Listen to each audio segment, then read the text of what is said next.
बाबा ने कहा कि ताकत का तुम्हारा दिवाला ही निकल गया, कोई ताकत ही नहीं बची है, पर इतनी बची है कि आप इस शरीर में रहते हो, बिल्कुल बिल्कुल खत्म नहीं होती है।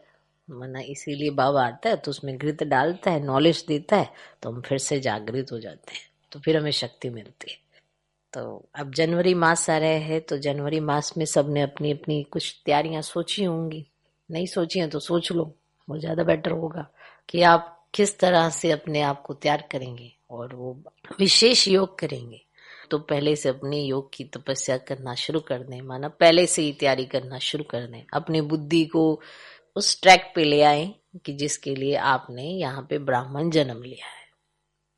तो अपने ब्राह्मण जन्म की कीमत को समझें। कई बार हम ऐसे साधारण जीवन ही जीने लग जाते हैं, साधारणता ही आने लगती है, सुबह दोपहर रात, ऐसे फिर सुबह दोपहर रात, उसके बीच में कोई विशेषता नहीं है या कुछ विशेष चिंतन नहीं है, ऐसे साधारणता में चलते रहते हैं।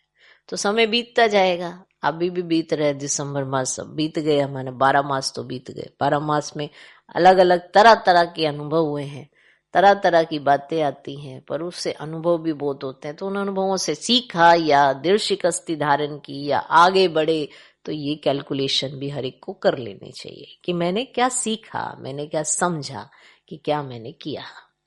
क्योंकि ऐसा ना हो कि वही सब चीजें रिपीट होती रहे, फिर रिपीट होते रहेंगे, फिर उन्हीं पे मेहनत करेंगे, फिर रिपीट होते रहेंगे, फिर उन पे मेहनत करेंगे। जैसे हर साल कहीं जनवरी मास में सिर्फ अमृत वेले की मेहनत कर रहे होते हैं कि अमृत वेले उठना है, तो जिनका नेचुरल हो गया उनको ये मेहनत से वो ऊपर उठ चुके हैं, पर कईयों का नहीं होता है, तो वो यही कोशिश करते हैं कि हम जनवरी मास अमृत वेला जरूर करेंगे, तो वो अभी वहीं पे टिके हुए होते हैं।